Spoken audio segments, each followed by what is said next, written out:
नमस्कार दोस्तों, बहुत बहुत स्वागत करता हूं आप सभी का TLM क्लास में। दोस्तों डिस्कस करेंगे टॉप 15 क्वेश्चंस को जो कि आपकी सीटेट परीक्षा के लिए बेहद बेहद महत्वपूर्ण होने वाले हैं। तो आइए दोस्तों, देरी ना करते हुए लेते हैं टेस्ट सीरीज का पहला प्रश्न। दोस्तों पहला प्रश्न है, शिक्षण का विकासात्मक परिप्रेक्ष्य शिक्षकों से ये मांग करता है कि वे विकासात्मक परिप्रेक्ष्य की बात हो रही है, और ये विकासात्मक परिप्रेक्ष्य में आप शिक्षकों से क्या मांग कर सकते हैं। ऑप्शन एक, कठोर अनुशासन बनाएं। दोस्तों हम कठोर अनुशासन के पक्ष में कभी नहीं रहेंगे, कठोर अनुशासन वाला आपका पहले ही ऑप्शन कैंसिल आउट हो जाएगा। नेक्स्ट को देखते हैं, विकासात्मक कारकों के ज्ञान के अनुसार अनुदेशन युक्तियों का अनुकूलन करें। हो सकता है ऑप्शन आगे भी पढ़ लेते हैं, हमें बेस्ट ऑप्शन चूज करना होता है। ऑप्शन सी, विभिन्न विकासात्मक अवस्था वाले बच्चों के साथ समान रूप से व्यवहार करें। ऑप्शन डी, इस प्रकार का अधिगम उपलब्ध कराएं जिसका परिणाम केवल संज्ञानात्मक क्षेत्र के विकास से हो। तो दोस्तों इसका जो राइट आंसर होगा option B is the right answer. दूसरा थर्ड वाला ऑप्शन इसलिए कटेगा दोस्त क्योंकि इसमें कह रहे हैं कि समान क्या करें, हम विभिन्न विकासात्मक अवस्था वाले बच्चे को समान रूप से व्यवहार करें। समान रूप से कैसे व्यवहार करेंगे, कुछ बच्चों में इंडिविजुअल डिफरेंसेस होते हैं, उसके कारण हम समान रूप से व्यवहार नहीं कर सकते। ऑप्शन सी कैंसिल आउट हो जाएगा, और ऑप्शन डी इसलिए कैंसिल आउट हो जाएगा क्योंकि इसमें केवल लिखा है, और केवल वाले जो वर्ड होते हैं वो नेगेटिव होते हैं। केवल हम संज्ञानात्मक विकास का विकास करेंगे, केवल संज्ञानात्मक, खाली बुद्धि का विकास करेंगे, उसके क्रियात्मक पक्ष का बिल्कुल भी ध्यान नहीं रखेंगे क्या। तो इसलिए इसका जो राइट आंसर होगा option B is the right answer. विकासात्मक कारकों के ज्ञान के अनुसार, जो भी विकासात्मक कारक हैं उनके ज्ञान के अनुसार हम क्या करेंगे, अनुदेशन युक्तियों जो भी टेक्निक्स का प्रयोग करेंगे जिससे बच्चे का हर पहलू विकसित हो। B is the right answer. आइए नेक्स्ट क्वेश्चन को देखते हैं। शिक्षार्थी तब तक नहीं सीख सकते जब तक, एक विद्यार्थी को आप सिखा रहे हैं और वह जब तक नहीं सीखेगा जब तक, देखते हैं ऑप्शन को, उन्हें शिक्षा के सामाजिक उद्देश्यों की आवश्यकताओं के अनुरूप ना पढ़ाया जाए। ऑप्शन बी, उन्हें यह पता ना हो कि जो तथ्य उन्हें पढ़ाए गए हैं निकट भविष्य में उनका परीक्षण किया जाएगा। ऑप्शन सी, वे सीखने के लिए तैयार ना हो। ऑप्शन डी, दैनिक आधार पर घर में उनके माता पिता विद्यालय में उनके सीखने के बारे में नहीं पूछेंगे। तो इसका जो राइट आंसर होगा दोस्त वो हो जाएगा option C is the right answer.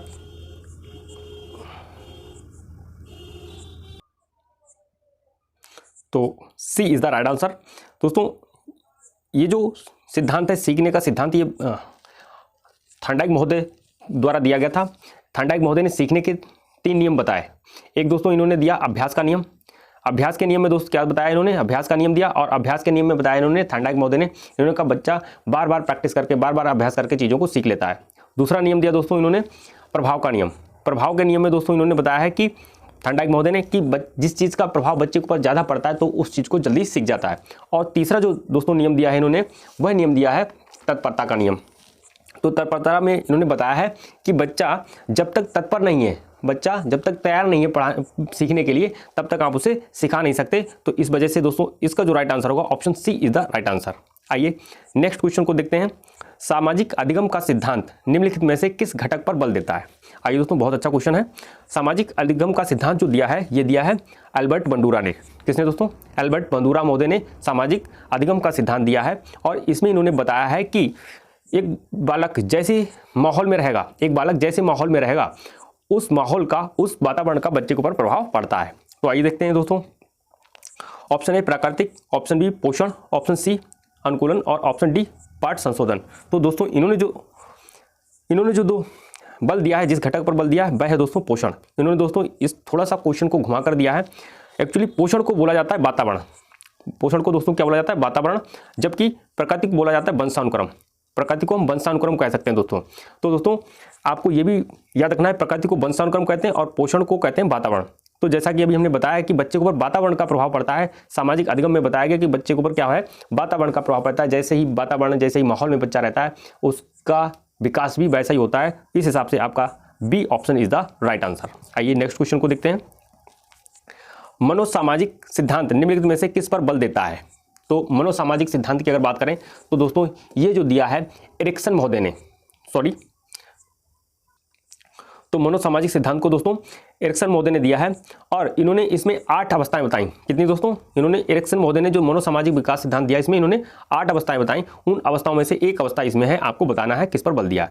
तो दोस्तों ऑप्शन ए उद्दीपन व प्रतिक्रिया, ऑप्शन बी लिंगीय प्रसुप्ति स्तर, ऑप्शन सी उद्यम के मुकाबले में हीनता, और ऑप्शन डी क्रिया प्रसूत अनुबंधन। तो दोस्तों बात करेंगे इस मनोसामाजिक सिद्धांत की, तो मनोसामाजिक सिद्धांत में अगर बात करें तो option C is the right answer, Udham के मुकाबले में हीनता स्तर, सी आपका राइट आंसर होगा। तो दोस्तों 8 अवस्थाओं में बता दें आपको, जो पहली अवस्था है जो 0 से 1 वर्ष की है, 0 से 1 वर्ष की जो अवस्था है वह है विश्वास बनाम अविश्वास की अवस्था। दूसरी अवस्था है दोस्तों स्वतंत्रता वर्सेस संदेह की अवस्था। और तीसरी जो अवस्था है इसमें इन्होंने बताई आत्मबल वर्सेस अपराध भाव की अवस्था। और जो चौथी अवस्था बताइए दोस्तों उधम का मतलब दोस्तों होता है परिश्रम, उधम वर्सेस हीनता। इसमें क्या होता है, जब बच्चा 5 से 12 वर्ष का हो जाता है तो वह परिश्रम करना चाहता है, खूब मेहनत करना चाहता है। अगर वह किसी वजह से मेहनत नहीं कर पाता है तो उसके अंदर क्या आ जाता है, हीन भावना आ जाती है। तो इस हिसाब से दोस्तों आपका C option is the right answer. आइए नेक्स्ट क्वेश्चन को देखते हैं। ये तथ्य कि बच्चे को सांस्कृतिक रूप से प्रासंगिक ज्ञान की आवश्यकता होती है निम्नलिखित में से किस व्यक्ति से संबंधित है। तो दोस्तों बहुत आसान है इसको समझना, आप इस वर्ड को पकड़ सकते हैं तो आप बता देंगे इसका आंसर क्या होगा। सांस्कृतिक विकास का सिद्धांत दिया है दोस्तों लेव वाइगोत्स्की ने। तो यही कह रहे हैं कि इस तथ्य के बच्चों को सांस्कृतिक रूप से प्रासंगिक ज्ञान की आवश्यकता होती है, सांस्कृतिक रूप से। तो सामाजिक सांस्कृतिक विकास का सिद्धांत दिया वाइगोत्स्की महोदय ने। तो इस हिसाब से आपका D option is the right answer, लेव वाइगोत्स्की। आइए नेक्स्ट क्वेश्चन देखते हैं। आप एक शिक्षिका या शिक्षक के रूप में रैगिंग और धमकाने के सख्त विरोधी हैं। रैगिंग, आप कह रहे हैं कि रैगिंग नहीं होनी चाहिए और किसी को धमकाया नहीं जाना चाहिए, इसके विरोधी हैं। इस संदर्भ में विद्यालय में पोस्टर लगवाए आपने, इस समिति बनवाई, कुछ समिति बनाई। आपसे जुड़ने वाले किशोर, जो भी उस स्कूल में किशोर हैं जो जुड़ रहे हैं आपसे, इस विचार के दृढ़ विश्वासी हैं। उन्हें भी लगता है कि रैगिंग नहीं होनी चाहिए, इस विचार को बदलना चाहिए, रैगिंग और धमकाने वाली जैसी चीज़ें नहीं होनी चाहिए, इस विचार को बदला जाना चाहिए। निम्नलिखित में से किस स्तर पर होंगे। तो दोस्तों जो स्तर जो दिए हैं ये नैतिक विकास सिद्धांत से हैं। तो कोहलबर्ग का नैतिक विकास सिद्धांत जो है उसमें 3 स्तर की बात की गई है। तो उस स्तर में जो ये आपने बात पढ़ी है इसमें आपको बताना है किस स्तर पर ये विचार आ सकता है बच्चों को। पारंपरिक स्तर, ऑप्शन बी पूर्व पारंपरिक स्तर, और ऑप्शन सी उत्तर पारंपरिक स्तर, और ऑप्शन डी सामाजिक व्यवस्था बनाए रखने वाला स्तर। तो जो इसका राइट आंसर होगा option C is the right answer हो जाएगा। उत्तर पारंपरिक स्तर में बच्चा जब पहुंचता है तो वह देखता है कि कुछ चीज़ें सही नहीं है, तो उसके अंदर ये साहस होता है कि वह उन चीज़ों को बदलता है। तो C is the right answer. आइए नेक्स्ट क्वेश्चन को देखते हैं। प्रगतिशील शिक्षा की बात हो रही है यहाँ पर। प्रगतिशील शिक्षा निम्नलिखित में से किस कथन से संबंधित है। प्रगतिशील शिक्षा को आपको बताना है। ऑप्शन ए शिक्षक सूचना और प्राधिकरण के प्रवर्तक होते हैं, नहीं, ऐसा प्रगतिशील शिक्षा में कुछ नहीं है। ऑप्शन बी ज्ञान प्रत्यक्ष अनुभव और सहयोग से उत्पन्न होता है। ऑप्शन सी अधिगम तथ्यों के एकत्रीकरण और कौशल में प्रवीणता के साथ साधे मार्ग पर चलता है। ऑप्शन डी परीक्षण मानदंड संदर्भित और बाह्य होता है। तो इसका जो राइट आंसर होगा option B is the right answer. प्रगतिशील शिक्षा में बताया गया है कि ज्ञान जो है प्रत्यक्ष, बच्चे को ज्ञान प्रत्यक्ष रूप से हो सके तो दो, जितना हो सके प्रत्यक्ष रूप से दो, अनुभव और सहयोग से उत्पन्न होता है। B option is the right answer. आइए नेक्स्ट क्वेश्चन को देखते हैं। बहुबुद्धि सिद्धांत के बारे में है। बहुबुद्धि के सिद्धांत के संदर्भ में एयरफोर्स पायलट बनने के लिए निम्नलिखित में से कौन सी बुद्धि की आवश्यकता होती है। बहुत अच्छा क्वेश्चन है दोस्तों। बहुबुद्धि सिद्धांत की अगर बात करें तो हार्वर्ड गार्डनर ने बहुबुद्धि सिद्धांत दिया 1983 में। दोस्तों कब? 1983 में हार्वर्ड गार्डनर ने बहुबुद्धि सिद्धांत दिया और इसमें इन्होंने मूल रूप से 7 बुद्धि को बताया था। ये भी दोस्तों आपसे क्वेश्चन पूछे जा सकते हैं, इसलिए आपको थोड़ा सा एक्सप्लेन कर दे रहे हैं। 7 क्वेश्चन इन्होंने मूल रूप से बताए थे और उसके बाद में 1998 में एक बुद्धि जोड़ी और एक बुद्धि जोड़ दी 2000 में। इस हिसाब से टोटल हम लोगों को 9 बुद्धियों को पढ़ना होता है अब इनके अंतर्गत। तो आपसे क्वेश्चन पूछा था मूल रूप से कितनी बुद्धि थी, तो 7, और अब कितनी है तो दोस्तों 9 बुद्धियों को इन्होंने बताया है। तो उन्हीं में से आपको दोस्तों अगर आपसे पूछा गया कि पायलट जो पायलट होती है, पायलट के अंदर कौन सी बुद्धि पाई जाती है, ये आपको बताना है। तो पायलट के अंदर दोस्त पाई जाती है बुद्धि गतिक बुद्धि। पायलट के अंदर गतिक बुद्धि होती है। भाषिक अगर बुद्धि की बात करें तो ये अध्यापक के अंदर, नेता के अंतर्गत जो जिनमें वाक फ्लुएंसी होती है, अच्छा बोल लेते हैं, पत्रकार के अंदर, कवि के अंतर्गत ये बुद्धि पाई जाती है भाषिक बुद्धि। वहीं अगर दोस्त बात करें, इसमें बहुत कन्फ्यूजन होता है, आप इसको डिफरेंस को क्लियर कर दे रहे हैं आज। एक होती है दोस्त अंतःवैयक्तिक बुद्धि और एक होती है अंतरावैयक्तिक बुद्धि। तो अंतरावैयक्तिक बुद्धि में क्या होता है दोस्त, जब हम दूसरे के विचारों को जानने के लिए, दूसरे के भावों को जानते हैं, तो ऐसी बुद्धि जो होती है वह होती है अंतरावैयक्तिक। जैसे बात करें तो शिक्षक में, नेता में अंतरावैयक्तिक बुद्धि पाई जाती है। मनोवैज्ञानिक में अंतरावैयक्तिक बुद्धि पाई जाती है जब हम किसी दूसरे के भावों को जानते हैं। वहीं इसके विपरीत अगर बात करें, जब हम अपने मन को जानते हैं, अपने अंदर की भावनाओं को, अपनी अंदर की फीलिंग्स को समझने का प्रयास करते हैं, तो उसमें होती है अंतः वैयक्तिक बुद्धि। जैसे आपको अगर एग्जाम्पल की बात करें तो योगी, संत, महात्मा हो गए, ये अंतः वैयक्तिक बुद्धि पाई जाती है। तो यहाँ पर जो इसका राइट आंसर होगा option C is the right answer. Pilot में क्या होता है, गतिक बुद्धि पाई जाती है, और डांसर इसका एग्जाम्पल हो जाएगा इसका। आइए नेक्स्ट क्वेश्चन देखते हैं। बुद्धि की स्पीयरमैन परिभाषा में कारक जी है।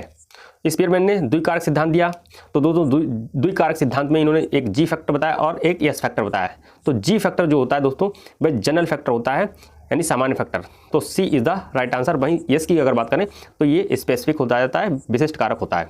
आई थिंक बात क्लियर हो पाई होगी। आइए नेक्स्ट क्वेश्चन को लेते हैं। छिपी हुई वस्तु ढूंढ निकालना, बहुत अच्छा क्वेश्चन है दोस्त।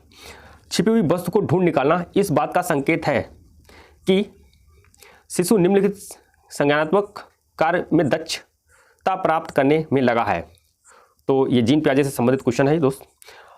तो इसका जो राइट आंसर होगा option B is the right answer, वस्तु स्थायित्व। वस्तु स्थायित्व क्या होता है थोड़ा सा समझ लेते हैं दोस्त। जैसे आपने एक बॉल है और आपने उस बॉल को पहले बच्चों को दिखाया, एक छोटा बच्चा है और आपने उस बॉल को बच्चे को दिखा दिया।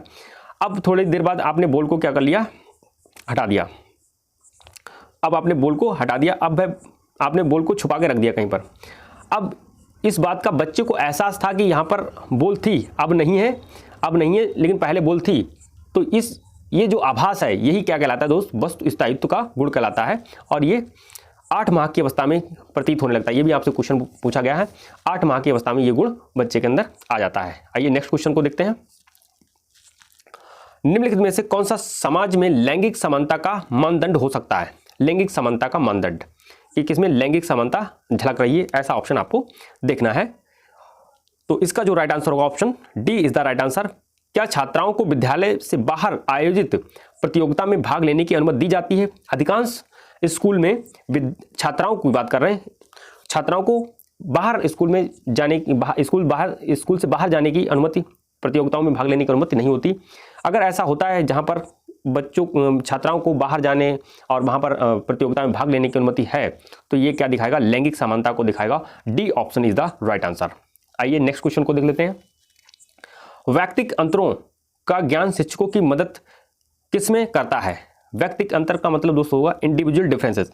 हर बालक में, हर बालिका में कुछ ना कुछ वैयक्तिक अंतर जरूर पाए जाते हैं, कुछ उनके इंडिविजुअल डिफरेंसेस होते हैं जो उनको एक दूसरे से भिन्न बनाते हैं। तो जो वैयक्तिक अंतर होते हैं ये कह रहे हैं कि शिक्षकों की किस प्रकार मदद करते हैं। तो ऑप्शन है पिछड़े शिक्षार्थियों के साथ कठोर परिश्रम करने की, निरर्थकता को समझने में, क्योंकि वे बाकी कक्षा के समान कभी नहीं हो सकते, ऐसा बिल्कुल नहीं है। ऑप्शन बी वैयक्तिक अंतरों के शिक्षार्थियों की असफलता की स्वीकृति का उत्तरदायी ठहराने में। ऑप्शन सी सभी शिक्षार्थियों को समान रूप से लाभ पहुंचाने के लिए अपनी प्रस्तुत शैली को एक रूप बनाने में। ऑप्शन डी सभी शिक्षार्थियों को व्यक्तिगत आवश्यकताओं का आकलन करने और उनके अनुरूप उन्हें पढ़ाने में। तो दोस्तों इसका जो राइट आंसर होगा option D is the right answer. सभी शिक्षार्थियों को व्यक्तिगत आवश्यकताएं, यानी जो भी शिक्षार्थी हैं, जो भी स्टूडेंट्स हैं, हम क्या करेंगे, उनकी जो आवश्यकताएं हैं, जो उनकी व्यक्तिगत आवश्यकताएं हैं, जो उनकी पर्सनल आवश्यकताएं हैं, हम उनको समझेंगे, उनका आकलन करेंगे और उनके अनुरूप बच्चों को क्या करेंगे, पढ़ाएंगे। हम जब बच्चे की नीड समझ लेते हैं कि बच्चे की क्या जरूरत है, उसकी क्या आवश्यकताएं हैं, उसको क्या किस में उसकी रुचि है, उन आवश्यकताओं को जब हम समझ लेते हैं तब हम बच्चों को एक बेहतर ढंग से पढ़ा सकते हैं। यही इंडिविजुअल डिफरेंसेस यानी जो व्यक्तिगत अंतर हैं, यही हमारी मदद करते हैं। D option is the right answer. आइए सेकंड लास्ट क्वेश्चन को करते हैं, सीखने के लिए आकलन। सीखने के लिए आकलन, तो दोस्तों इसका जो राइट आंसर होगा option A is the right answer. अभिप्रेरणा को बढ़ावा देता है। सीखने के लिए आकलन क्या होता है दोस्तों, जब हम बच्चे को कोई चीज़ सिखाते हैं, कोई भी चीज़ हम बच्चे को सिखाने का प्रयास करते हैं, उससे पहले जो हम रणनीति बनाते हैं कि बच्चे को कैसे सिखाया जाना चाहिए, तो ये रणनीति क्या करती है, बच्चे को अप्रेरणा देती है, बच्चे को अप्रेरणा में बढ़ावा देती है, जिससे बच्चे अच्छी तरीके से सीख पाएंगे। Option A is the right answer. आइए लास्ट क्वेश्चन को देख लेते हैं। विद्यालय आधारित आकलन। विद्यालय आधारित आकलन क्या होता है, जैसे दोस्तों जिस स्कूल में बच्चा पढ़ता है उस स्कूल में ही क्या होगा, जिस स्कूल में बालक पढ़ रहा है उस स्कूल में ही अब बच्चे का आकलन होगा। जो टीचर्स उसे पढ़ा रहे हैं, जो अध्यापिकाएं उसे बच्चे को पढ़ा रही हैं, वही टीचर क्या करेंगे, उस छात्र का आकलन करेंगे, टेस्ट लेंगे। तो ये क्या कहलाएगा, विद्यालय आधारित आकलन। ऑप्शन देख लेते हैं।